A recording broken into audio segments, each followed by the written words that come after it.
Hi all, this is Anjali. Welcome to my channel. और आज हम करने जा रहे हैं फॉल थ्रू सिचुएशन जब आप स्विच स्टेटमेंट यूज़ करते हो। बहुत ही इंटरेस्टिंग और बहुत ही ज़रूरी चीज़ है जब हम स्विच यूज़ करते हैं उसमें। और ये सी में भी आपको पढ़ना है, सी प्लस प्लस में भी सेम रहती है, इनफैक्ट जावा में भी ये चीज़ सेम रहती है। ये चीज़ आप सीखते सी में हो, लेकिन थ्रू आउट सी, सी प्लस प्लस, जावा किस तरह से कंडीशंस लिखी जाती हैं, किस तरह से आपके लूप्स लिखे जाते हैं, वो सेम ही चलता है till you reach Java, right. ये बहुत ही ज़रूरी है, क्योंकि आप यहाँ से समझ लोगे तो आपको आगे जाके भी कभी कोई प्रॉब्लम नहीं होगी, राइट। अब ये फॉल थ्रू सिचुएशन होती क्या है? मैंने आपको लास्ट क्लास में बताया था कि जब हम स्विच यूज़ करते हैं तो we use break as the last statement of every case, है ना। तो ब्रेक स्टेटमेंट हम इस्तेमाल करते हैं ताकि हम बता सकें कि हम स्विच से एग्जिट करना चाहते हैं, ठीक है। बट अगर गलती से मान लीजिए कि आपने ब्रेक स्टेटमेंट नहीं दिया, ठीक है, आपने ब्रेक स्टेटमेंट नहीं लिखा, आप लिखना भूल गए या आपने जानबूझ के छोड़ दिया, वट एवर रीज़न, लेकिन अगर ब्रेक स्टेटमेंट ना हो तो एरर नहीं आता है। सी के प्रोग्राम में अगर हम ब्रेक स्टेटमेंट मिस कर दें तो एरर नहीं आता है, लेकिन कुछ और होता है, और वो कुछ और जो होता है उसे फॉल थ्रू सिचुएशन कहते हैं। पर वो करता क्या है? अगर मैं आपको वही प्रोग्राम दिखाऊं, या मैं एक प्रोग्राम बनाती हूँ, मैंने एक ले लिया इंट नाम, मैंने यूज़र को बोला कि भाई नंबर एंटर करो, एंटर दी नंबर, और जो भी नंबर यूज़र एंटर करेगा मैं उसके बदले में उसको वर्ड्स में प्रिंट करके दिखाना चाहती हूँ।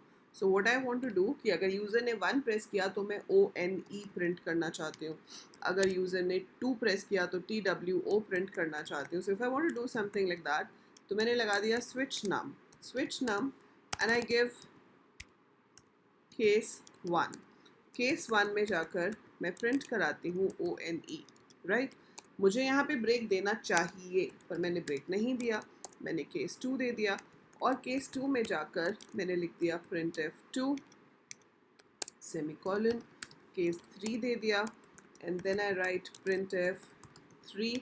और ऐसा नहीं है कि अगर एक में ब्रेक नहीं दिया तो किसी में भी नहीं देना, मैंने यहाँ पे ब्रेक दे दिया। देन आई हैव केस 4 में जाकर मैंने प्रिंट करा दिया 4। Similar way I make case 5 and I write printf 5. That's it. Default मैंने दिया नहीं है, आप चाहो तो दे सकते हो। ये मैंने कुछ केसेस बनाए, 5 केसेस बनाए। ब्रेक मेरे पास सिर्फ केस 3 में है और कहीं पे ब्रेक नहीं है। जब हम इस कोड को एग्जीक्यूट करेंगे, जब हम इसको रन करेंगे, तो हमसे वो एक नंबर पूछेगा, ठीक है। नंबर पूछेगा यहाँ पे semicolon, okay. if I run this, it's asking for a number, I enter 3, तो सिंपल 3 प्रिंट हो गया और ख़त्म हो गया। तो ये तो नॉर्मल केस है क्योंकि उसमें ब्रेक है, तो वो 3 पे जाके मैच हुआ, उसने 3 को प्रिंट किया और उसके बाद ब्रेक स्टॉप, है ना।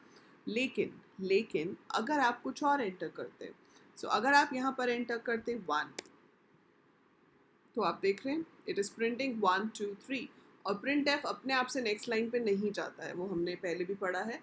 प्रिंट एफ में अगर आपको नेक्स्ट लाइन पे प्रिंट कराना है तो you have to use a special escape sequence और a special symbol called \n। \n जो है वो एक एस्केप सीक्वेंस, या आप इसको जनरली स्पेशल कैरेक्टर कह सकते हो, जो न्यू लाइन के लिए यूज़ होती है, जिससे हम न्यू लाइन पे चले जाते हैं। अगर मैं अभी 1 करती हूँ तो ये ऐसे शो करेगा 1 2 3। अगर आप 2 एंटर करोगे तो वो दिखाएगा 2 3। यहाँ पे हमने क्या देखा कि अगर हम कोई नंबर एंटर करते हैं और वो किसी केस से मैच होता है, तो उस केस से मैच होने के बाद वो अगले केसेस को चेक नहीं करता। जहाँ पर केस मैच हो गया फिर बिना कुछ चेक किए तब तक एग्जीक्यूट करता रहेगा जब तक ब्रेक ना आ जाए या जब तक स्विच ख़त्म ही ना हो जाए।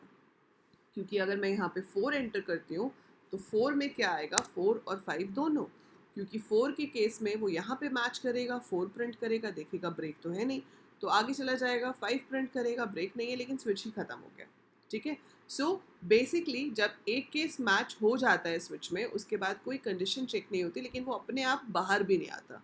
जैसे एलिफ में क्या था कि कंडीशन जहाँ पे मैच हो गई उसको एग्जीक्यूट किया और उसके बाद सीधे बाहर आ जाता है, आगे कोई कंडीशन चेक नहीं करता। चेक तो ये भी नहीं करता लेकिन ये बाहर नहीं आता। ये क्या करता है, ये आगे के केसेस को एग्जीक्यूट करता रहता है जब तक ब्रेक स्टेटमेंट ना मिल जाए या स्विच ख़त्म ना हो जाए। और इसी सिचुएशन को फॉल थ्रू सिचुएशन कहते हैं। तो फॉल थ्रू से अगर आपसे पूछा जाए तो फॉल थ्रू का मतलब क्या है, when we skip break statement in a switch, जब हम switch में break statement को skip कर देते हैं, we miss it in a few cases and the matching case does not have a break. If the matching case does not have a break, it keeps executing the statements of the following cases. ठीक है, तो अगर matching case में break statement नहीं है तो वो नीचे आने वाले जितने भी केसेस हैं उनकी स्टेटमेंट्स एग्जीक्यूट करता रहेगा जब तक उसे ब्रेक ना मिल जाए या जब तक आपका स्विच ख़त्म ना हो जाए. इस चीज़ को फॉल थ्रू कहते हैं क्योंकि नीचे गिरता ही जा रहा है फॉल थ्रू, तो अगले अगले अगले केस में जाता ही जाएगा जब तक ब्रेक ना आ जाए या जब तक स्विच ख़त्म ना हो जाए. So this thing is called fall through situation. ठीक है, अब आप कहोगे मैम इसका फ़ायदा क्या है, ब्रेक तो लगाना ही होता है. तो नहीं बेटा, कुछ केसेस होते हैं जहाँ पे हम जानबूझ के ब्रेक हटाते हैं. जैसे कि अगर मैं आपको बोलूँ कि एक मंथ का नंबर इनपुट करो, ठीक है, और बताओ कि उस मंथ में कितने डेज़ हैं. आपको मंथ का नाम नहीं बताना, ठीक है, आपको सिर्फ क्या बताना है, मंथ में कितने डेज़ हैं. जैसे कि अगर मैंने 1 इनपुट किया तो आपको प्रिंट करना है 31 डेज़. ठीक है, अगर मैंने 2 किया तो 28 डेज़. अभी हम 28 ही ले रहे हैं, लीप ईयर वाला कंसेप्ट नहीं डाल रहे. 3 है तो 31 डेज़, 4 है तो 30 डेज़, 5 है तो 31 डेज़, 6 है तो 30, है ना, लाइक दिस. तो मुझे सिर्फ मंथ का नंबर इनपुट करना है और मुझे बताना है कि उस मंथ में कितने डेज़ हैं. तो वो जो काम है आपका वो यहाँ पर फॉल थ्रू से बहुत ईजीली हो जाता है.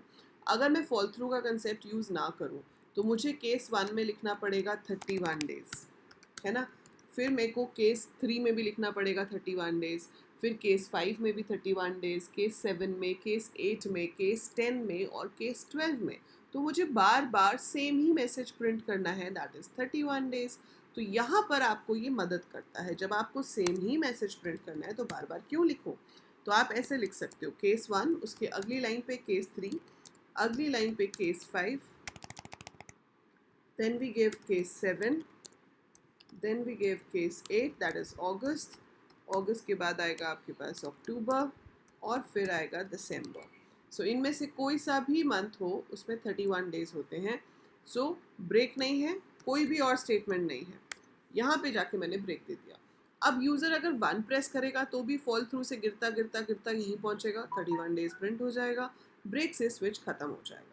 अगर 3 भी प्रेस होता है तो भी वो गिरता गिरता गिरता यहीं पहुँचेगा, 31 डेज प्रिंट हो जाएगा, ब्रेक से बाहर आ जाएगा. Similar way 5, 7, 8, 10 and 12. तो इसमें से कोई सा भी नंबर इनपुट हो, मेरे को हमेशा आंसर में 31 डेज ही मिलेगा.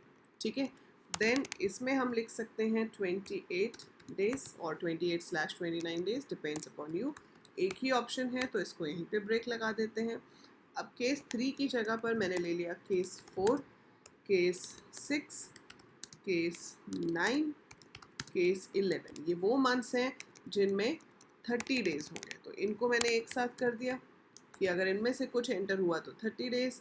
और अब मैं चाहूँ तो यहाँ पे एक डिफ़ॉल्ट दे सकती हूँ कि भाई अगर नंबर ही गलत इनपुट किया है जो मंथ का है ही नहीं, so we can print invalid month number. That's it. ये केस हमें चाहिए नहीं, इसको हटा देते हैं. सो यहाँ पर फॉल थ्रू सिचुएशन हमारी मदद कर रही है. सो ऐसे भी केसेस होते हैं जहाँ पे फॉल थ्रू से हमें बेनिफिट होता है और वहाँ पर आप फॉल थ्रू जानबूझ के यूज़ करते हो. So if you press 3 it says 31 days, है ना. Even if you enter 8 it will say 31 days. अगर आप 2 एंटर करोगे so it will be 28 days. अगर आप अभी जो मंथ चल रहा है 9 एंटर करोगे 30 डेज. सो जहाँ पे भी मैच होगा उसको शो कर देगा. तो जब भी मल्टीपल वैल्यूज़ में सेम केस चलाना हो तो उनको एक के बाद एक ऐसे दे सकते हैं ताकि फॉल थ्रू से वो लास्ट केस को एग्जीक्यूट करें और फिर ब्रेक हो जाए. सो फॉल थ्रू का मतलब है कि अगर ब्रेक स्टेटमेंट मिसिंग है so keep executing the following cases जब तक ब्रेक ना आए या जब तक स्विच ख़त्म ना हो जाए. है ना इंटरेस्टिंग चीज़, मज़ेदार है, डिफरेंट है, बिल्कुल बहुत ही यूज़फुल भी है. सो ये आपको याद रखना है. एक अच्छे प्रोग्रामर को फॉल थ्रू यूज़ करना अच्छे से आना चाहिए. तो इसके लिए मैं आपको एक क्वेश्चन और देती हूँ जो आप ट्राई करोगे, which will help you to make your logics stronger in this. और एक और अच्छी चीज़ है आप लोगों के लिए, अनअकैडमी पे मैं प्लस एजुकेटर हूँ. I teach 11th and 12th class IPNCS जिसमें हम पाइथन और SQL कवर करते हैं. बट अभी अगर आपके पास कोई भी नोन है या आपने खुद ने लेना है, anyone who is interested in taking an Unacademy plus subscription, तो 20% फ्लैट ऑफ है। उसमें बस आपको करना क्या है कि जब आप सब्सक्रिप्शन के लिए जाएंगे आपको यहाँ रेफरल कोड पूछा जाएगा, वहाँ पर आपको AL कोडर्स, लिंक गिवन है डिस्क्रिप्शन में और कोड भी लिखा हुआ है।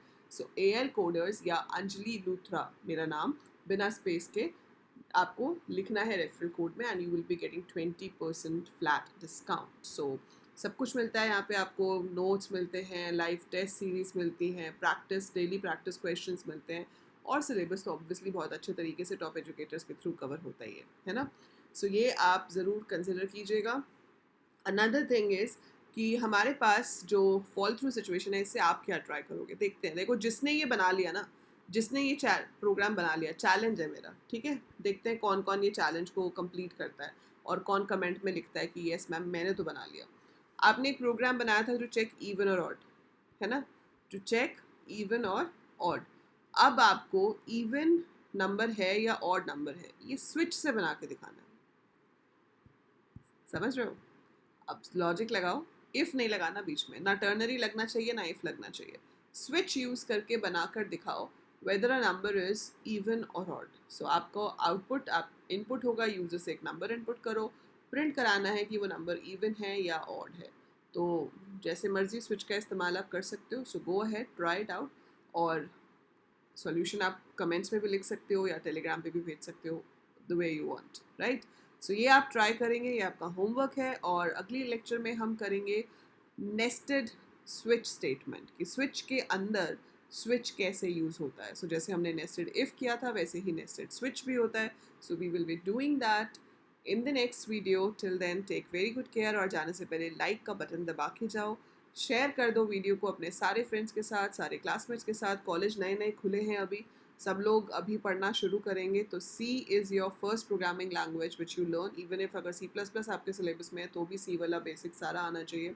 So go ahead, start with it, and tell your friends to start with the channel and subscribe the channel as well. So that is it for this video. Bye for now. Take care.